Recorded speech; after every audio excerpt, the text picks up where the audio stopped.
the Dallas Mavericks versus the Minnesota Timberwolves in Game 1 of the Western Conference Finals. Later tonight, 8:30 p.m. Eastern. And we have, again, star power. Obviously, we have Luka Doncic and Kyrie Irving on one side. But on the other side, we have the Anthony Edwards, Karl Anthony Towns duo. And you could even throw, Rudy Gobert is also kind of a star name. Mike Conley. Minnesota has some established pieces. So looking at that series, right? The Minnesota Timberwolves, through the regular season, are 4-1 against the Dallas Mavericks. Let's see.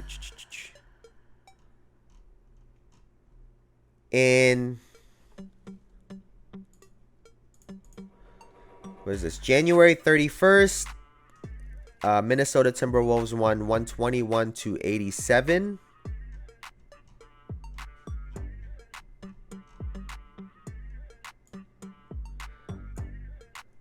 January 7, the Dallas Mavericks beat the Timberwolves 115-108. December 28, Minnesota won 118-110. December 14, Minnesota won 119-101. And this is February 13. Dog, that's like the other season. The fuck? Alright, so what is it? 3-1, 4-1. Their last 5 matchups, they're 4-1, right? Let's just say that. So this season they're what? 3-1 in 4 games. And here's the main difference, right? That stat could be skewed because we're talking about a Dallas Mavericks team that has looked different through the playoffs. We have PJ Washington, who's emerged as, that potential third option for them. What's his name? Lively. Is it Jared Lively? Yeah, motherfucking.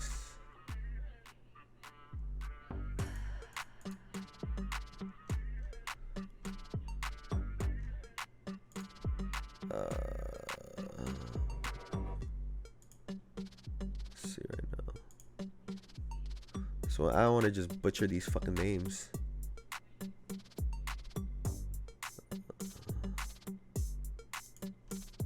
Right. Okay, here. PJ Washington, obviously. Derek Lively and Daniel Gafford have just been such massive difference makers for this Dallas Mavericks team. The alley-oops, the corner three-point shooting. The Minnesota Timberwolves are going to have to solve that puzzle. Right? For me, the first thing to look for is obviously the guard matchups. Anthony Edwards said it already. He's got the Kyrie Irving matchup, which makes sense. Right? He's done a great job on what's his name? Who the fuck were they just playing, bro? On Jamal Murray. Did a great job on Jamal Murray. In spots, did a great job on Devin Booker. Was awesome on Bradley Beal. He's had success on these smaller guards. Now, Jaden McDaniels, after he had Kevin Durant, he last series, I guess he had a little bit of a rest. It wasn't a Kevin Durant matchup, but now he's got Luka Doncic, who's going to try to draw fouls. He has to not swipe with his hand. And, Luka's a big guy. He plays physical. He hits first on offense. He's one of those few guys that initiates the contact on offense. So that's the matchup that we have to look for.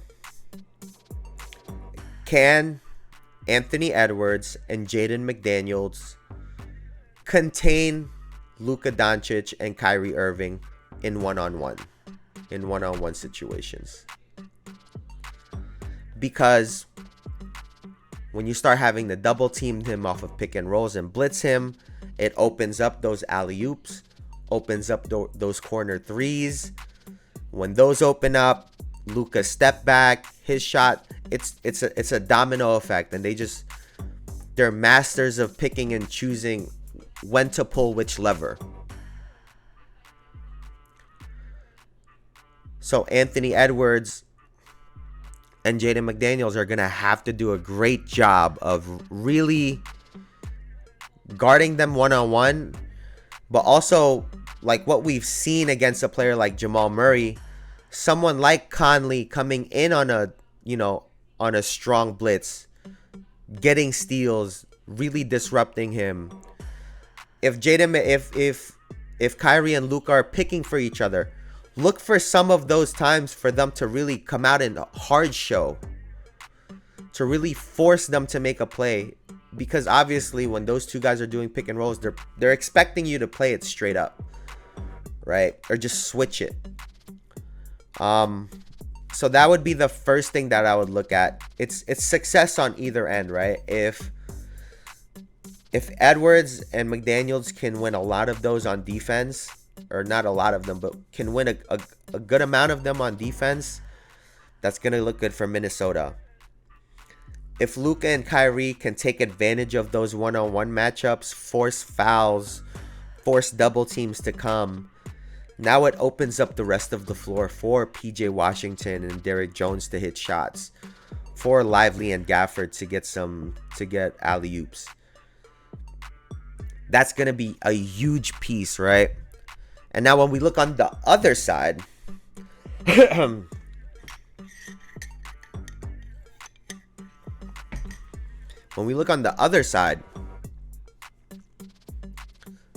the Mavericks have done a great job of staying up and down, right?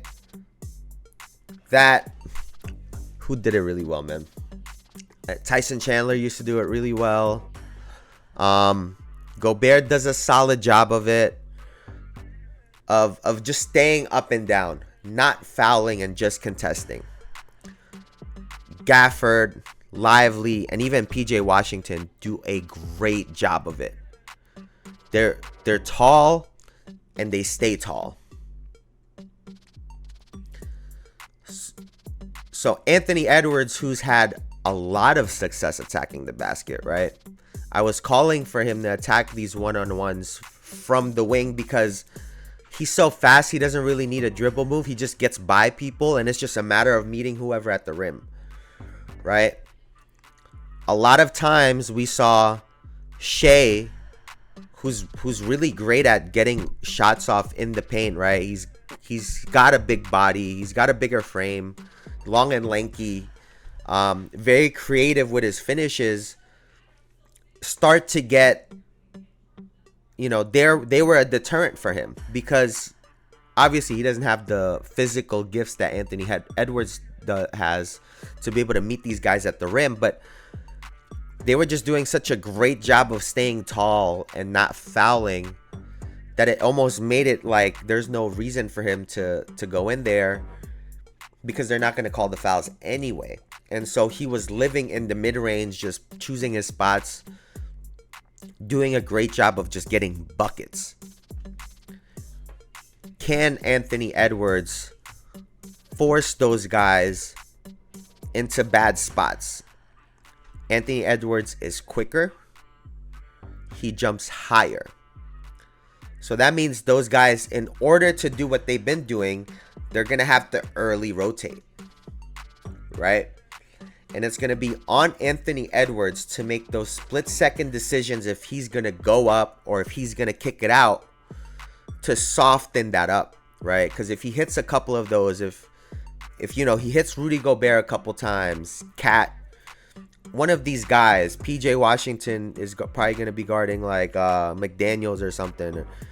If they hit a couple of those shots, it's going to give Anthony Edwards that split second to get to the rim. And sometimes that split second is going to be the difference between Gafford or Lively being a little bit off of their spot. And now what was a non-foul turns into a foul because now you're reaching a little bit, you're leaning over. But it's really going to depend on Anthony Edwards when he beats his guy, that split second in the mid-range. Is he going to attack all the way or is he going to pass it off? Is he going to float? He's going to have to make that read and figure that out. Because like I said, they've done a great job, a great job of just meeting guys at the rim and not fouling. Although, like we were talking about, so now we're talking about the bigs. The thing about them is the Pelicans, both the Pelicans and the Thunder obviously don't have Rudy Gobert or Karl Anthony Towns or Naz Reid. They have big bodies. So I was talking about those alley-oops. How do those alley-oops look with Rudy Gobert in that mix? With Karl Anthony Towns in that mix?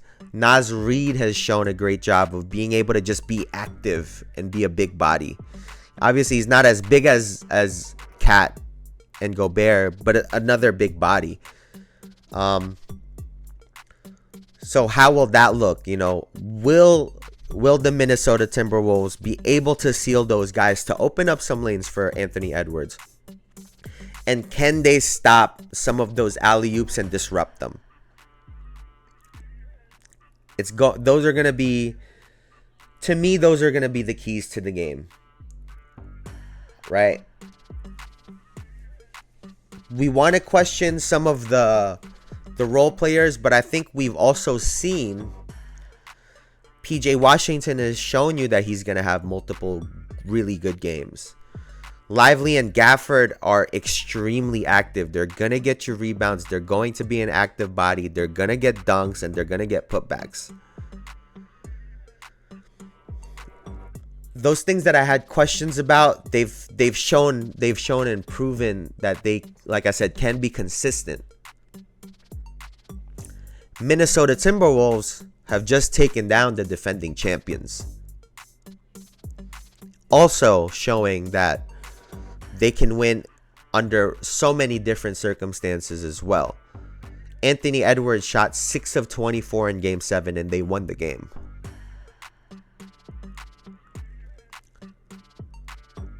So it's really going to come down to those two things, right? Can Edwards and Jaden McDaniels stop the initial point of attack with Kyrie and Luka? And on the backside, how do those matchups look like, right? Now, for me,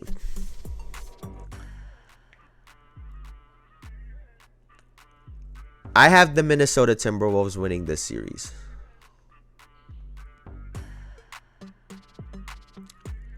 I have the Minnesota Timberwolves winning tonight in Game 1. I made those Anthony Edwards as Michael Jordan videos not because of hype. Not because somebody else said it. It's because I really believed it. And I really believe it. That he's that good. And I understand the comparisons get a little bit annoying. However, there is some truth to it. And he has great physical tools and abilities. Has a mid-range game. But obviously, their games are still a little bit different. And to me, the biggest difference between Michael Jordan and Anthony Edwards at 22 is, even though Anthony Edwards might feel like he's the best basketball player in the world right now, he also really trusts his teammates. And yes, maybe if Michael Jordan had, these guys on his team, maybe he'd trust them too, but we can't prove that. Anthony Edwards at this point of his career has shown that he trusts those guys, and those guys have come out and performed. I think that for the Minnesota Timberwolves, Karl Anthony Towns has been the X factor, but in this series, he has to be the one, in my opinion.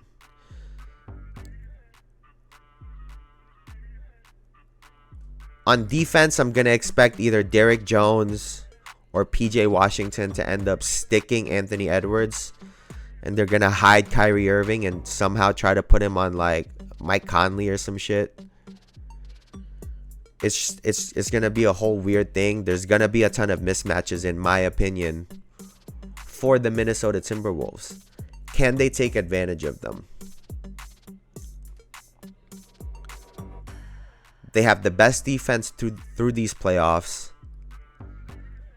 If Luka Doncic isn't playing like Luka Doncic in the regular season, the Dallas Mavericks are going to have a long series. Kyrie Irving, though, I still think he's a great basketball player, because even though he didn't score much in last series, he showed so many other tools. He just showed his experience and his knowledge, right? Being effective without scoring the basketball. But I don't know if they could do that in this series. Unlike the Oklahoma City Thunder, the Timberwolves have two legitimate all-stars. And a Mike Conley that is just a super veteran. He just knows. I highlighted it the other day when he had a wide open shot on the left wing in the first quarter of Game 7. Instead, passed it off to Anthony Edwards in the left corner. The presence of mind to understand that you're going to need your superstar in this game. And yes, Anthony Edwards ended up shooting very poorly, but understanding that you need to keep your superstar engaged.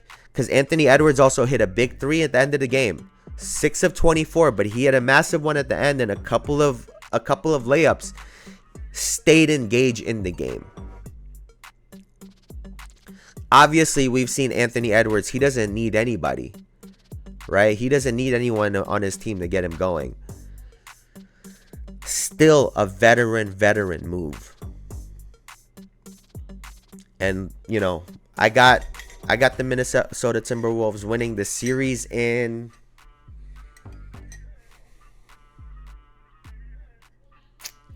It's looking like another 7-game series, man.